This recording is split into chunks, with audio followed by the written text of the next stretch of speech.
झारखंड मुक्ति मोर्चा की ओर से चलाए जा रहे विशेष सदस्यता अभियान के तहत चैवासा नगर कमेटी की ओर से सदस्यता अभियान चलाया गया।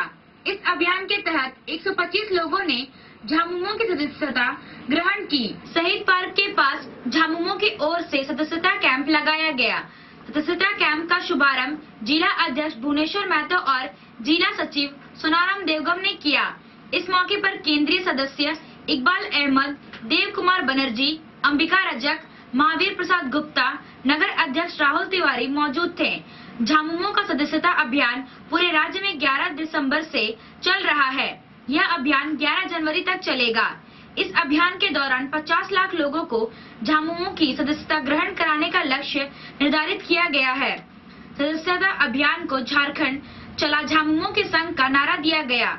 झामुमो के पदाधिकारियों ने यह ठाना कि 50 लाख लोगों को झामुमो का सदस्य बनाकर 11 जनवरी को पार्टी के केंद्रीय अध्यक्ष शिबू सोरेन के 75वें जन्मदिन पर तोहफा भेंट करेंगे। सदस्यता अभियान को लेकर 10 जनवरी को जिला की समीक्षा बैठक बुलाई गई है, जिसमें विधायक चंपाई सोरेन जिला में चल रहे सदस्यता अभियान की समीक्षा करेंगे। नगर अध्यक्ष राहुल तिवारी ने कहा कि नगर कमेटी की ओर से नगर में सदस्यता अभियान चलाया जा रहा है। लक्ष्य के ज्यादा सदस्य बनाएंगे।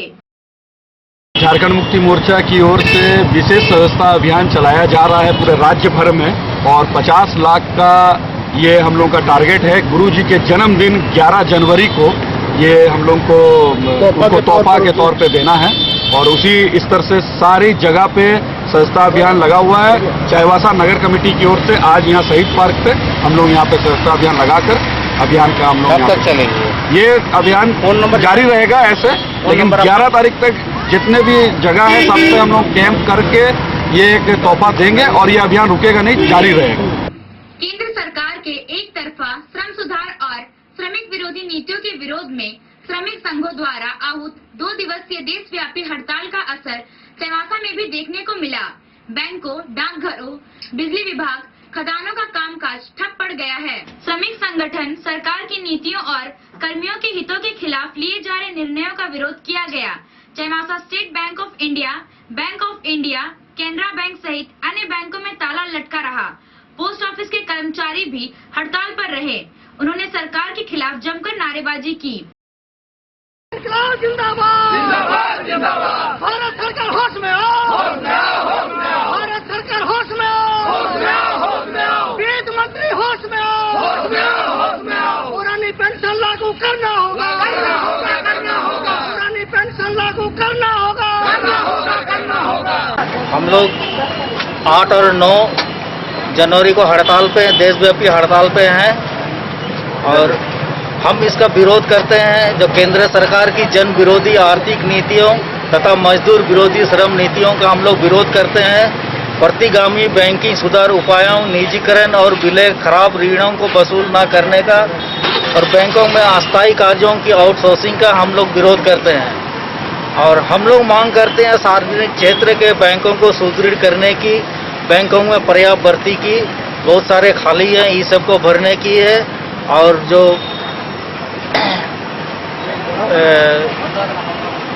ऋण सब दिया गया है वो सब खराब को दिया गया, वो सब सुधारना है और ये सब हम लोग की मांगे हैं। ट्रेड यूनियनों की मांग है कि नई पेंशन योजना को समाप्त कर पुरानी व्यवस्था लागू की जाए। 7वें वेतन आयोग की न्यूनतम वेतन और पिटमेंट फॉर्मूला में तत्काल संशोधन करने, सभी रिक्त पदों को तत्काल भरने, अनुकंपा नियुक्ति पर 5% की अधिकतम सीमा हटाने, समान कार्य के लिए समान वेतन, आउटसोर्सिंग बंद करने और बैंकों के मर्जर का विरोध श्रमिक संगठन कर रहे हैं। श्रमिक संगठनों को इस बात से भी नाराजगी है कि सरकार उनके द्वारा दिए गए सुझावों को दरकिनार करते हुए मनमाने ढंग से बदलाव कर रही है। मेरा आज से स्ट्राइक शुरू हुई है। आज और कल 2 दिवसीय स्ट्राइक हमारा शुरू हुआ है। आज से मेरा सबसे पहला डिमांड है कि पुरानी पेंशन व्यवस्था जो 1/1/2004 से बंद कर दी गई है और एनपीएस लागू किया गया है, एनपीएस को बंद करके पुरानी पेंशन व्यवस्था लागू किया जाए। सबसे पहला डिमांड हमारा यही है। मेन फोकस इसी पर है। अब वैसे तो और सारे डिमांड्स है, जैसे 5% जो रिलैक्सेशन केसेस है, जो रिलैक्सेशन पर अपॉइंटमेंट होता है, मैं चाहता हूं कि नहीं 5% क्यों? सारे लोगों को रिलैक्सेशन में अपॉइंटमेंट हो। अनुकंपा वही अनुकंपा हुआ। अनुकंपा के आधार पर सारे लोगों का अपॉइंटमेंट हो। तीसरा है प्रमोशनल एवेन्यू। प्रमोशनल एवेन्यू में है कि हमारा जो भी सर्विस लाइफ है, कोई व्यक्ति 30 साल का करता है तो अभी सरकार 10, 20, 30 3 प्रमोशन है। लेकिन मेरा डिमांड है, मैं अपनी यूनियन की तरफ से सरकार से डिमांड करता हूं कि नहीं, हमको अपने लाइफ में 5 प्रमोशन दिया जाए, और ये 5 प्रमोशन का डिमांड है। तीसरा, हमारे बहुत सारे जीडीएस कर्मचारी हैं, करीब 3-3.25 लाख पूरे हिंदुस्तान में जीडीएस कर्मचारी हैं। तो मैं चाहता हूं कि उनको सिविल सरकारी जो कर्मचारी हैं उसका दर्जा दिया जाए, ताकि वो भी समझ सके नहीं हम भारत सरकार के कर्मचारी हैं। तो इस तरह से और भी प्रमोशनल रेवेन्यू हमारा है कि एक टाइम बाउंड है, एमएससीपी का है, या आपको जो HSG1, HSG2 या LSG है, इसका प्रमोशन का जो समय है वो समय पर इसका हमको दिया जाए। यही सारी मांगे हमारी है जिसको हम लेकर के आज से हम हड़ताल पर चले गए। अखिल भारतीय मारवाड़ी युवा मंच की प्रांतीय इकाई के 7वें सत्र की पहली बैठक आज चैवासा में शुरू हुई। इसकी मेजबानी मारवाड़ी युवा मंच चैवासा और चैवासा जागृति शाखा कर रही है। इस मौके पर प्रांतीय कार्यकारिणी का शपथ ग्रहण समारोह भी हुआ। 2 दिन के इस कार्यक्रम का उद्घाटन उद्योगपति और समाज सेवी मुकुंद रुंगटा ने किया। इस मौके पर मंच के प्रांतीय अध्यक्ष अभिषेक अग्रवाल, पूर्व राष्ट्रीय अध्यक्ष बलराम सुल्तानिया, पूर्व प्रांतीय अध्यक्ष नंदकिशोर अग्रवाल, विनय अग्रवाल, प्रांतीय महामंत्री कृष्णा अग्रवाल, प्रांतीय उपाध्यक्ष मुख्यालय नेहा पटवारी आदि उपस्थित रही। बैठक में पूरे प्रांत से करीब 100 पदाधिकारी हिस्सा ले रहे हैं।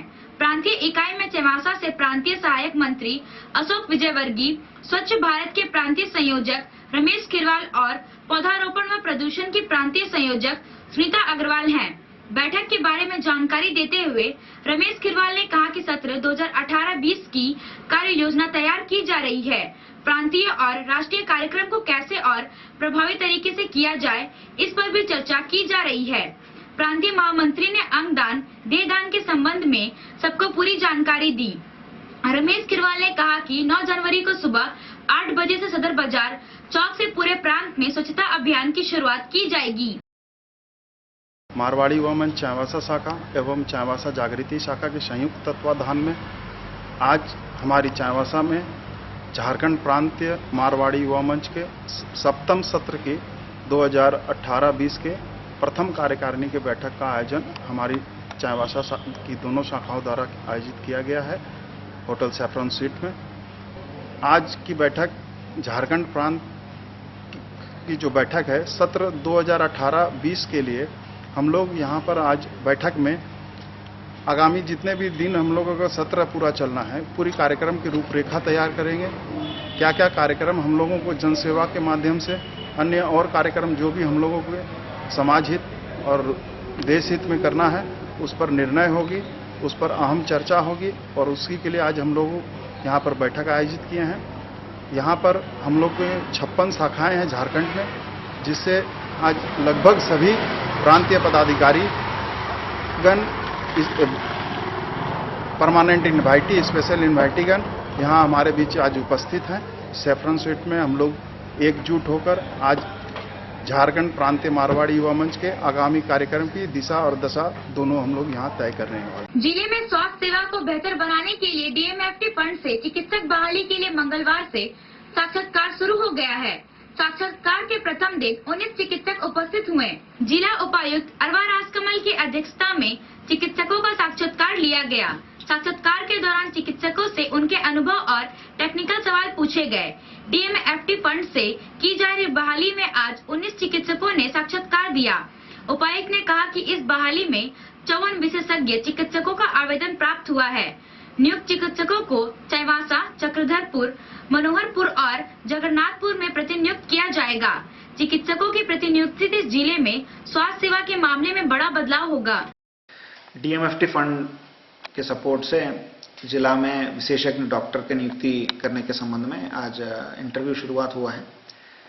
काफ़ी खुशी की बात है। 54 की संख्या में, 54 की संख्या में स्पेशलिस्ट डॉक्टर का आवेदन हम लोगों को प्राप्त हुआ है आज कुल 35 लोगों को बुलाया, 19 की संख्या में आज इंटरव्यू में अटेंड भी किए हैं। इसमें कई सारे स्पेशलिटी के डॉक्टर्स हैं, जैसे कि ऑर्थोपेडिक भी हैं, पीडियाट्रिशियन भी हैं, और कुछ सर्जन ऐसे हैं जो ऑन्कोलॉजी भी जो पढ़े हुए हैं, यानी कैंसर के संबंध में विशेषज्ञ हैं। तो ये मैं मानता हूं कि जिला के विकास में काफ़ी बहुत बड़ा बदलाव हम लोगों को देखने के लिए मिलेगा। 19 डॉक्टर से टेक्निकल सवाल भी पूछा गया है, उन लोगों का जो पूर्व एक्सपीरियंस के बारे में भी जानकारी ली गई है, क्योंकि हम लोगों का मुख्य उद्देश्य है कि 4 जगह पे चाईबासा, चक्रधरपुर, मनोहरपुर FRU के साथ साथ जगन्नाथपुर में भी एक FRU तैयारी कर लें, ताकि 4 जगह पे अच्छे विशेषज्ञ का व्यवस्था अगर रहेगा, अच्छा हॉस्पिटल सेटअप रहेगा, तो इस जिला के वासियों को काफ़ी सुविधा होगा। तो इसी पॉइंट से उनका चॉइसेस भी लिया गया है, कहाँ कहाँ वो जाना चाहते हैं। जहाँ तक संभव हो प्रयास किया जाएगा कि सभी जगह अच्छे डॉक्टर नीड के अनुसार उन लोगों का पोस्टिंग हो जाए। कल और परसों भी इसी तरह का इंटरव्यू की प्रक्रिया है। जितने भी आवेदन हम लोग को प्राप्त हुआ है, हम उम्मीद कर रहे हैं कि ज़्यादा से ज़्यादा डॉक्टर टर्न अप करेंगे और जरूर इस जिला में सेवा करने के लिए इच्छुक रहेंगे। और इसके साथ साथ जो ANM का जो पोस्टिंग के लिए जो आवेदन निकाला है, उसमें सैकड़ों की संख्या में आवेदन हम लोग को प्राप्त हुआ है, और हेल्थ मैनेजर का भी पोस्ट में काफ़ी सारे आवेदन प्राप्त हुए हैं। इसीलिए एक ट्रांसपेरेंसी बनाने के लिए एक अच्छा माध्यम हमारा टेस्ट है, एग्जामिनेशन के माध्यम से एक अच्छा जो स्कोरिंग पैटर्न के बेसिस पे मेरिट के आधारित और सभी वहाँ सिलेक्शन करने का भी प्रक्रिया हम लोग अभी अपनाए हैं। 13 तारीख को टेस्ट भी होगा। मैं मानता हूँ ये सभी कर्मी जब वंस ज्वाइन करेंगे, इस जिला में जो स्वास्थ्य के क्षेत्र में हम लोगों का जो मैन पावर है, खास करके डॉक्टर की संख्या दुगना होने की संभावना है। झारखंड सरकार अब शराब की बिक्री नहीं करेगी। बीते वर्ष की तरह पुनः शराब बिक्री की प्रक्रिया लॉटरी के माध्यम से होगी। इसको लेकर उपायुक्त की अध्यक्षता में उत्पाद परामर्शदात्री समिति की बैठक हुई, जिसमें शराब बिक्री के लिए नए नियमों की प्रक्रिया शुरू करने के लिए रणनीति बनाई गई। उपायुक्त अरवा राजकमल की अध्यक्षता में उत्पाद परामर्शदात्री समिति की हुई बैठक में पुलिस अधीक्षक चंदन झा, उत्पाद अधीक्षक सुधीर कुमार के अलावे कई पदाधिकारी मौजूद थे। बैठक में उत्पाद विभाग की ओर से दिए गए दुकान का स्थान बदलने, लॉटरी के माध्यम से दुकान आवंटन करने, अवैध शराब की बिक्री स्थलों पर दुकान खोलने का प्रस्ताव पारित किया गया। उपायुक्त ने कहा कि जिला प्रशासन के पास अवैध शराब बिक्री को रोकने की पहली प्राथमिकता होगी। उन्होंने कहा कि अवैध शराब के सेवन से लोगों के स्वास्थ्य पर दुष्प्रभाव पड़ता है और इससे उनकी मौत हो जाती है। उत्पाद परामर्शदात्री समिति का आज बैठक हुआ है। इस समिति में पुलिस अधीक्षक के साथ साथ दोनों नगर परिषद के माननीय अध्यक्षगण भी इसमें सदस्य हैं, और उत्पाद अधीक्षक ने इस साल के लिए जो प्रस्ताव है उसका सभी के सर्वसम्मति से अनुमोदित भी कराया। खासकर जो जे पॉइंट्स पे ज़्यादातर न्यूसेंस होने की संभावना रहता है, आज के दिन में जहां दुकान चल रहे हैं, वैसे दुकान को चेंज करने के लिए, लोकेशन चेंज करने के लिए हम लोग निर्णय लिए हैं। और अब जो भी दुकान आएंगे लॉटरी के माध्यम से, सरकार का जो एक ट्रांसपेरेंट सिस्टम के माध्यम से अभी उसका बंदोबस्ती किया जाएगा। इसके पहले इसके अतिरिक्त 2-3 जगह ऐसे आइडेंटिफाई किया गया, 3 जगह स्पेशली, जहां बहुत इलीगल के रूप से ये दारू या लोकली मेड कंट्री लिकर का सेल किया जाता है, जिसके कारण कई सारे लोग अगर उसको सेवन करते हैं तो उन लोगों का स्वास्थ्य पर दुष्प्रभाव पड़ता है और बहुत जगह डेथ का केस भी आ जाता है। तो वैसे इलीगल सेल्स को कम करना सरकार का प्राथमिकता है। तो इसीलिए स्पेशली जहां ज़्यादा इस तरह का होता है, उसी पॉइंट्स पे एक लीगल दुकान खोलने का भी हम लोगों का प्रायोरिटी है। उसी को ध्यान में रखते हुए इस बार सिलेक्शंस हुआ है। बहुत जल्दी जैसे स्टेट से अप्रूवल मिल जाएगा तो ये एक ट्रांसपेरेंट मैकेनिज्म से शॉप्स का भी अलॉटमेंट होगा। उत्पाद अधीक्षक ने कहा कि वर्ष 16-17 में जिन स्थानों पर दुकान चल रही थी, उन्हीं स्थानों पर पुनः दुकान चलेगी। जिले में 66 दुकानों को खोला जाएगा। सरकार की अधिसूचना मिलते ही प्रक्रिया शुरू कर दी जाएगी। आज उत्पाद परामर्शदात्री समिति की बैठक माननीय उपायुक्त महोदय की अध्यक्षता में संपन्न हुई। सभी माननीय सदस्य उपस्थित हुए थे। सर्वसम्मति से चाईबासा जिला में जो 2016-17 में जो दुकानें चल रही थी, उन्हीं स्थानों पर सभी दुकानें चलेंगी। केवल बालीझोरन देसी शराब दुकान और बालीझोरन विदेशी शराब दुकान को बंद कर दिया गया है। उसकी जगह पर नई 3 दुकानें खुली हैं। कंपोजिट शराब दुकान लुकुंगुटू, कंपोजिट शराब दुकान ये भालूरुंगी पंचायत क्षेत्र में, और एक कंपोजिट शराब दुकान ढीपा खुलेगी, जो मनोहरपुर ब्लॉक में पड़ता है। इस तरह से सरकार को राजस्व की भी पूर्ति हो जाएगी, कोई घाटा नहीं रहेगा। प्रक्रिया सरकार के स्तर पर है, विभाग से अधिसूचना जारी हो जाएगी, अधिसूचना निकल जाएगी। यह करीब 2 सप्ताह के अंदर ये शुरू हो जाना चाहिए। अभी के लिए बस इतना ही। कुछ और खबरों के साथ हम फिर हाजिर होंगे। तब तक न्यूज टाइम्स की पूरी टीम को दीजिए इजाजत। नमस्कार।